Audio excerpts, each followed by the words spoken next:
As the battlefield smoke thickens, the last golden rays of sunset cut through the haze, catching the gleam of the Raja's armor and illuminating the weary, determined faces of his men. All around him, the field of battle is alive with sound the cries of the fallen, the steady rhythm of waves washing over the blood-streaked shore, and the faint, distant chants of women praying from the mountain village above. A wounded Dotu, clutching a gash in his side, stumbles to the Raja's side. His voice is strained, filled with desperation.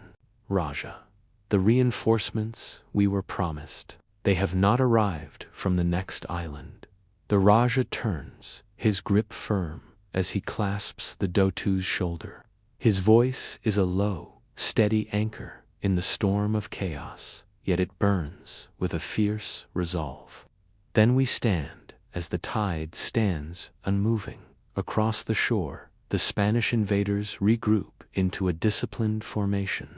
Their captain, a stark figure in polished steel, raises a silver cross high into the smoky air.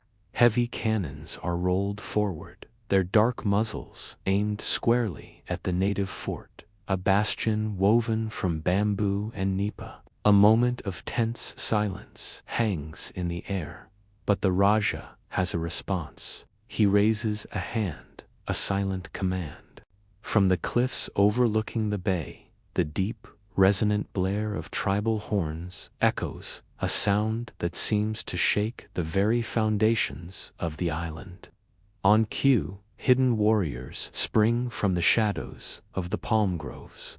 They draw their bows, and a volley of flaming arrows streaks across the twilight sky like vengeful comets. The Spaniards' disciplined lines falter as fire erupts among their boats moored at the water's edge. Panic begins to spread. Seizing the moment, the Raja raises his gleaming campolin, its blade thirsty for justice. He lets out a powerful war cry and charges forward. The world seems to slow down as sparks fly, a brilliant explosion of light where his blade meets Spanish steel. Sand and ash swirl around him in a chaotic dance. The camera moves with him, a single, unbroken journey through the heart of the fight. A young, Alaping warrior, barely a man, expertly deflects a musket shot with his wooden shield.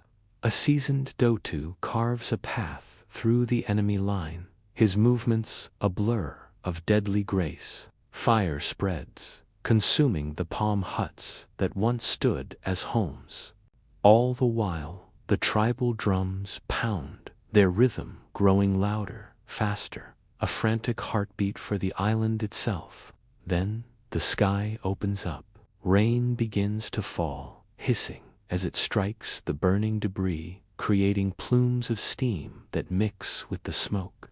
The Raja, his chest heaving, his body battered, but his spirit unbroken, kneels beside a fallen brother in arms, a man he has known his whole life. He leans close, whispering a vow that the wind carries away. Our story will not burn with us. The music swells, a powerful fusion of deep tribal bass and the haunting ancestral chants of generations past. The view pulls upward, a drone shot ascending into the storm-filled sky, revealing the coastline dotted with fire and smoke. Amidst the ruins and the chaos, one thing remains defiant and proud: the Raja's banner, still standing tall. Faint text begins to fade in over the sound of rolling thunder. Before the conquest, there was courage. Before the empire, there was a kingdom to be continued.